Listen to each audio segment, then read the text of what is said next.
This is the lab form that I use when going through looking at what are some of the markers that we look at.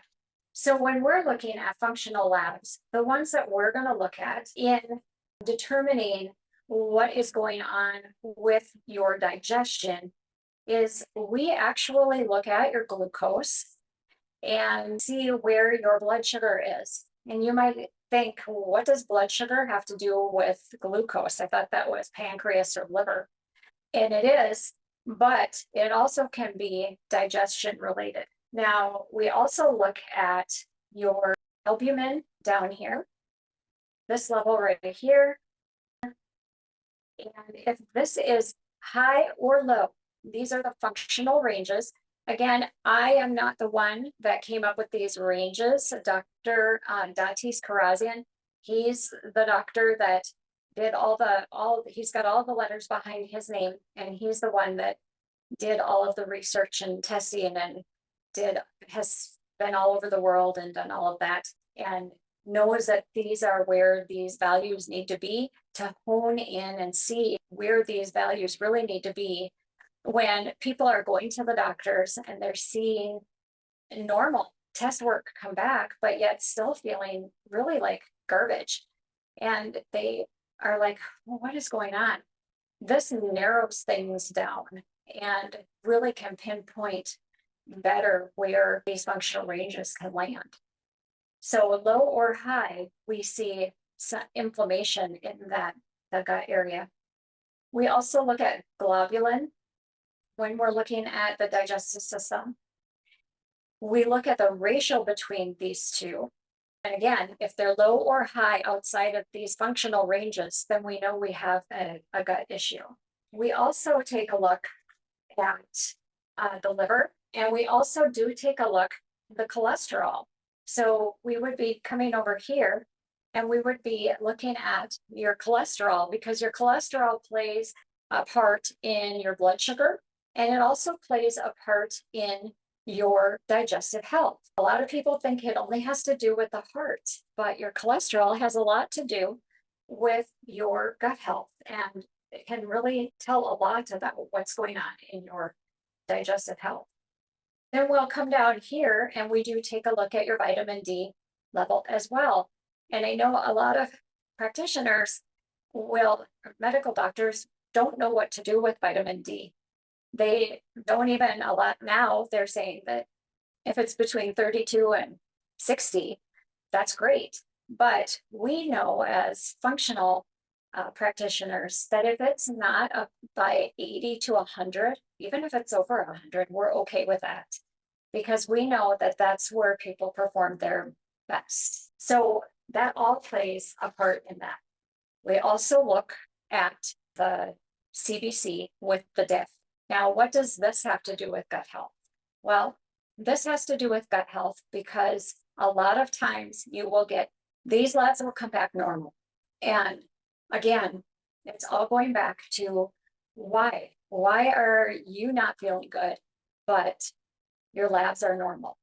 We know that this range here in the white blood cell, I'm going to write it on my board as you're looking at the sheet, is normal in the 5 to 8.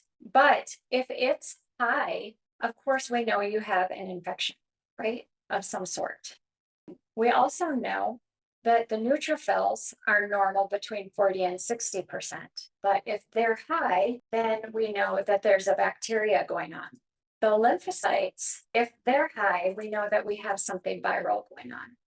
The monocytes, if they're high, that's also something viral. Now, in the case of the monocytes, if you've ever had mono or the Epstein-Barr virus of any sort, they will typically be a little bit on the high normal side anyway, because once that's in your body, it kind of just camps out on that high normal end. But we're talking a little higher than that. We're talking in the 8, 9, 10, 12, even higher side. And then the eosinophils, if they're high, we know that we need to look at possible food allergies and possible parasites. And yes, we have parasites here in the US. There's parasites everywhere in the world. We just don't talk about them very much here in the US. And for basophils, we know that, again, if they're high, we know that food allergies or parasites. So why is this important to your digestive health? It's important to your digestive health because if you have any of these things going on in your system, it's going to affect your gut, because we do know that everything starts in your gut. These low-lying infections, and we're not talking if we see this show up in your blood work, we're talking these are low-lying. These are the blood labs that are going to come back, and you're going to be told everything looks good. Everything is normal, because it's going to still come out looking just fine. Okay. So those are the labs that we look at and explore when we are talking about inflammation in your digestive system. So what does that look like? What do we do about it? There are many different things we do about them. Oh, the other thing we do look at too is we go over here and we look at your CRP, your homocysteine. We also will look at your free T3, which is right here, and the total bilirubin. And again, total bilirubin, ALK phos, the AST, the ALT, which are up here. Those are all ranges that are liver, but yet they tell a lot to do with the gut as well. Free T3, people go, wait a minute, that's a thyroid marker. Well, yes, it is. However, it's also a hormone marker and it is a gut marker, because T3 is a marker that the TSH, it's a downstream marker of TSH. So it actually is the command center. It's the communicator. So it sends out communication to the rest of the body. So it has a lot to do with your gut health. So when we see these markers, some of the things that we will do is, one of the things is we always go back to wanting to cleanse.